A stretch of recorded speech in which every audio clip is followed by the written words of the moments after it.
Hi friends, இன்றைக்கி நம்ம பார்க்க போகிற ரெசிபி ரொம்பவே சத்தான அதே சமயம் சுவையாக இருக்கக்கூடிய ஈஸியாக செய்யக்கூடிய ஒரு ரெசிபி தான். அது என்னென்னு பார்த்தீங்கன்னா கம்பு லட்டு. இந்த கம்பில் ரொம்ப ஏராளமான நார் சத்து, கால்சியம் சத்து, இரும்பு சத்துலாம் இருக்குங்க. இந்த கம்பு நம்ம உணவில் அதிகம் யாருமே எடுத்துக்கிறது இல்லை. இந்த மாதிரி ஸ்நாக்ஸாக செஞ்சு சாப்பிடும் பொழுது இதனுடைய சத்து நமக்கு கிடைக்கும். இது ரொம்ப சுவையாகவும் இருக்கும். இதுக்கு நான் 2 கப்பு கம்பு எடுத்திருக்கேன்.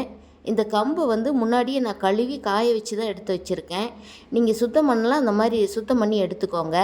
இப்போ இந்த கப்பில் 2 கப்பு கம்பு எடுத்து இதை ஒரு அடிகனமான பாத்திரத்தில் நல்லா வாசனை வர்ற அளவுக்கு, அதே சமயம் பொரிஞ்சு வரும் கம்பு, அந்த அளவுக்கு நம்ம வறுத்து எடுத்துக்கலாம். அங்கங்கே பொரிஞ்சு வருது பாருங்கள், அதே சமயம் நல்லா வாசனையும் வரும். இந்த கம்போட வாசனை நமக்கு ரொம்ப நல்லா கமகமன்னு வரும், அதே சமயம் பொரிஞ்சு வரும். அந்த சமயத்தில் நம்ம ஸ்டவ்லேருந்து இறக்கி வச்சுக்கலாம்.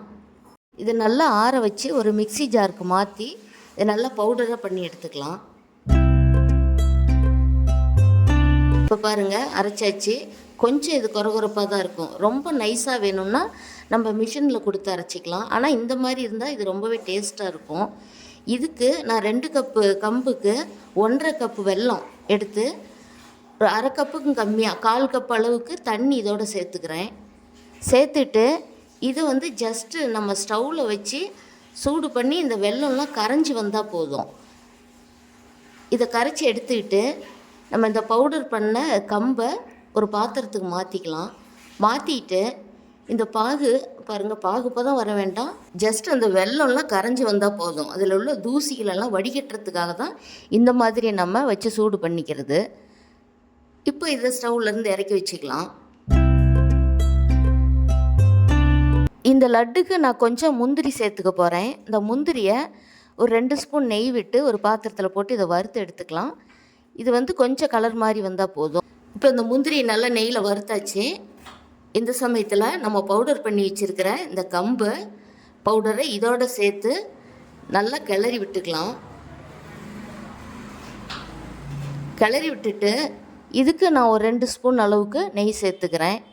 இந்த மாவுலேயே நெய்யை விட்டு அதையும் சேர்த்து நல்லா கலந்து விட்டுக்கலாம். நல்லா கலந்து விட்டுட்டு நம்ம எடுத்து வச்சுருக்கிற வெள்ளை கரைசல் சூடாகவே இருக்கும், நம்ம அப்படியே வடிகட்டிக்கலாம். இப்போ இந்த வெள்ளை கரைசலை வடிகட்டிட்டு நான் ஸ்டவ் ஆஃப் பண்ணிட்டேன். முந்திரி வறுபட்டதுமே ஸ்டவ் ஆஃப் பண்ணிட்டு தான் இதெல்லாம் கலந்துக்கிறேன். இந்த வெள்ளை கரைசல் இதில் ஊற்றி நல்லா ஸ்பூன்லேயே நல்லா கலந்து விட்டுக்கலாம். கலந்து விட்டுட்டு அந்த கிண்ணத்துலேயே ஒரு 3/4 கிண்ணம் அளவுக்கு நான் பொட்டுக்கடலை எடுத்து அதையும் பவுடர் பண்ணி எடுத்துக்க போகிறேன். இந்த பொட்டுக்கடலை மாவையும் இதோடு சேர்த்து நல்லா கலந்து விட்டுக்கலாம். மிச்சம் இருக்கிற வெள்ளை கரைசல் இதோட வடிகட்டிட்டு இந்த ஸ்பூன்லேயே நல்லா கலந்து விட்டுட்டு இது கை பொறுக்க கொஞ்சம் ஆறுனதும் நம்ம கையில் சின்ன சின்ன உருண்டைகளாக பண்ணி எடுத்துக்கலாம். இப்போ பாருங்கள், நல்லா கலந்து விட்டாச்சு. இது சூடும் நம்ம கை பொறுக்க இருக்குது.